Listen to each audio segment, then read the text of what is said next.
And hello, YouTube, and welcome back to another episode of The Zone TV Movie Entertainment with me, your host, Jonathan. Once again, bringing you my spoiler full video of Avengers Infinity War. That's right, spoiler. This is all spoiler. I think I might break this up into 3 parts, not sure yet. But if you have not seen this movie, go back, watch my non-spoiler review, watch that. Then when you've seen the movie, come back and watch this, and we can discuss pretty much everything that's happened.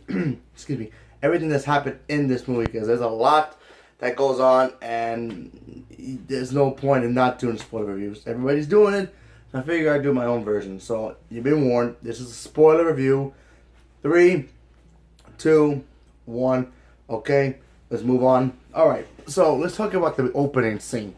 In the opening scene of this movie, obviously, if you remember in Thor Ragnarok, if you've seen it, the after credit was just Thor and, pretty much Loki and the remaining people of Asgard getting ready to go to Earth to have a new home. Thor is the new leader. But then they get stopped by this massive ship that comes out of nowhere, and it's Thanos. So basically, this whole movie, this beginning movie starts with Thanos and his Black Order in the ship. Pretty much everybody is dead except for 4 people. Heimdall, Loki, the Hulk, and Thor. Thor's on his knees. He's being detained. He's broken because it looks like everybody else has died. I'm not sure about Valkyrie. They never really explain what happened to her, but I'm assuming she's dead. So for now, I'm just going to assume that she's dead, that she died in the ship, and everybody else is dead. Heimdall is broken on the floor, and the Black Order has Loki, captured. And Thanos, when you first see Thanos, this guy is massive and huge. I mean, huge. Comes in, does this thing. He demands he wants the Space Stone, which is the Tesseract. Obviously, Loki gives it to him, and then they have to go to Earth to get the other ones because he already has the Power Stone. Before he goes to Earth, he wants to go get the Reality Stone from the Collector.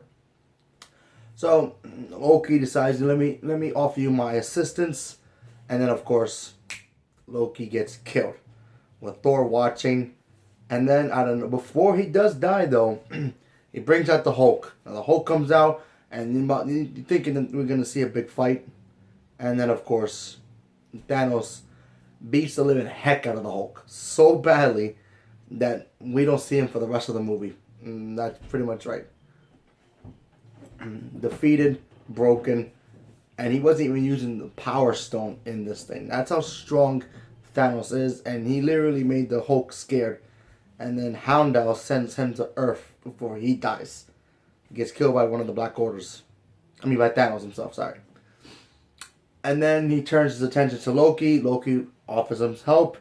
Then he gets killed as well. Then, of course, he uses the Power Stone to blow up the ship, and then obviously Thor survives and he just floats in space.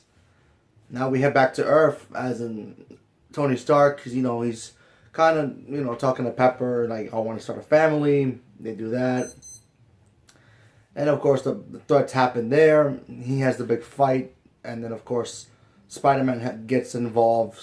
Doctor Strange gets involved, and then if you remember the scene where the spaceship goes out of space and Iron Man follows. Yeah, they go into another planet.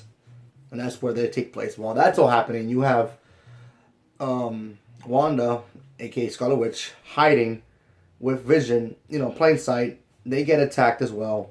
And of course, Wakanda. They go to Wakanda to protect the Mind Stone. And they know Thanos is coming. And that's basically the gist of it. Now, for the rest of the video, I want to talk about what I liked about Thanos. Thanos, to me, I thought was a very good character. I really liked his motivation.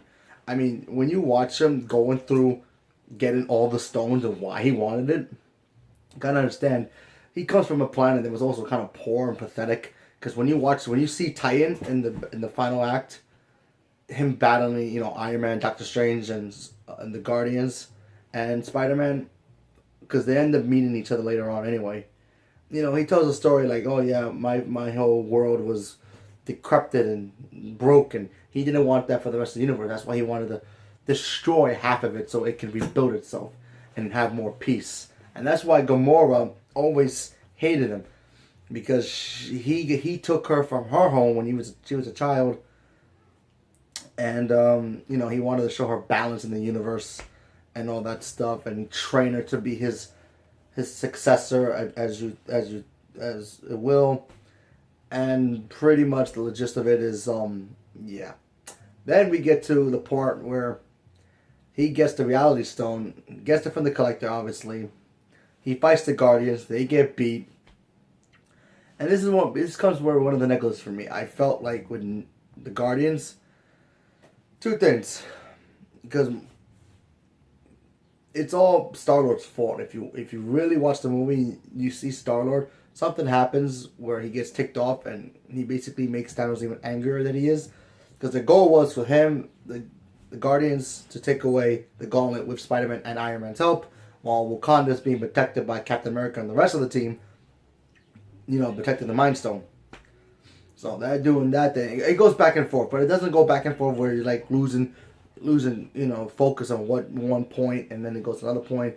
Then you have Thor and Groot and Rocket doing their own thing, getting him the Stormbreaker hammer, which in the comic book, that's when he gets it when he becomes the king, and he needed that weapon to try to stop Thanos, and then eventually he doesn't win anyway.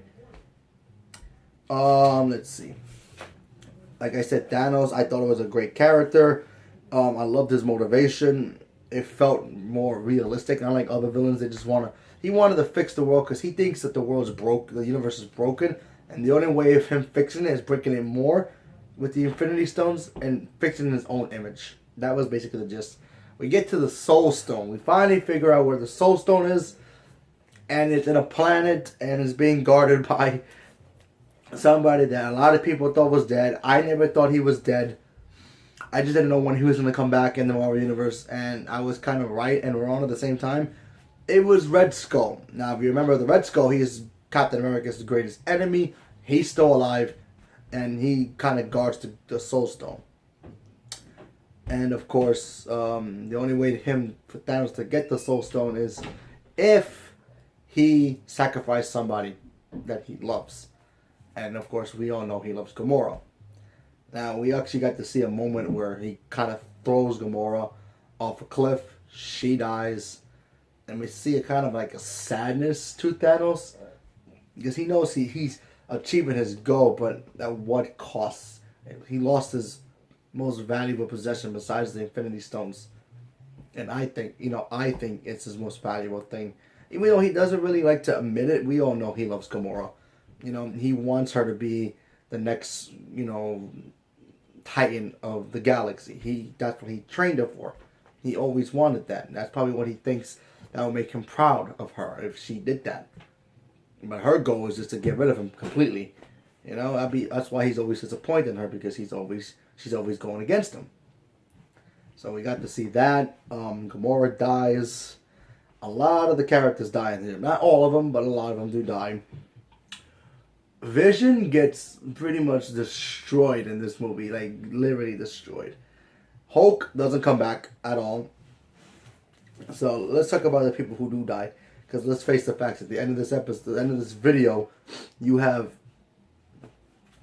Thanos telling Thor, because Thor uses the ultimate hammer. He tries to kill him, and he literally just snaps his fingers, and all the energy that he used for the Infinity Stones after he completed it, he destroys half the universe. Before he did that, he had to get the Mind Stone from Vision. How did he do it? Well, the goal was that Scarlet Witch was supposed to destroy it after they took it out of his head. That he was able to come back. She was going to bring him back. He was going to come back, and she had to destroy it. There was no time. She had to destroy it in his mind, when it was stuck to his head. And she destroys it, but then of course, he reverses time, brings it back, knocks her out, and then kills Vision. Takes it out of his head and just crushes him dead. So he's gone. And then of course he does the snap of the finger, and he kills pretty much half the universe. Which means we have the people who do die, and I'm a whole list here. We have Loki, obviously died. We have the Winter Soldier, he turns to dust. Drax the Destroyer turns to dust. Mantis, let's see, Maria Hill, Nick Fury. There's the post-credit scene. I'll get to that at the end of this video, maybe even in part 2. Black Panther dies. Let's see. Yep. Star-Lord dies. A lot of people blame Star-Lord for what happened, but I kind of do. Doctor Strange dies because he had to give up the Time Stone because he saw like 14,001 visions of them losing. He only had one. He only saw one vision of them actually successfully retaining the, saving the universe. So he had no choice. He had to do it so Stark can survive. Spider-Man dies. Let's see. Thor is still alive, obviously. The Hulk is still alive, even though we don't see him. Hawkeye and Ant-Man are still alive. We don't see him in this movie, but I'm pretty sure why. We're going to explain this. They're going to explain to us why they don't come back until their movie. I think Hawkeye's in that movie. I just don't know. Just a guess. Groot dies. War Machine's still alive. War Machine did really well in this movie. And I'm surprised he had so much screen time that he did. Nebula survives, obviously. Black Widow. Yeah, Scarlet Witch dies. A lot of them pretty much bite the dust, but I'm starting to think that they don't even die. But I'll get to that in my second part of this video because there's more to talk about. And like I said, a lot of them do die, but yeah, I'm gonna discuss in my next part of the video. So stay tuned for part 2 of this video, and let me know what you guys thought about the first part. So thank you very much, and have a good day.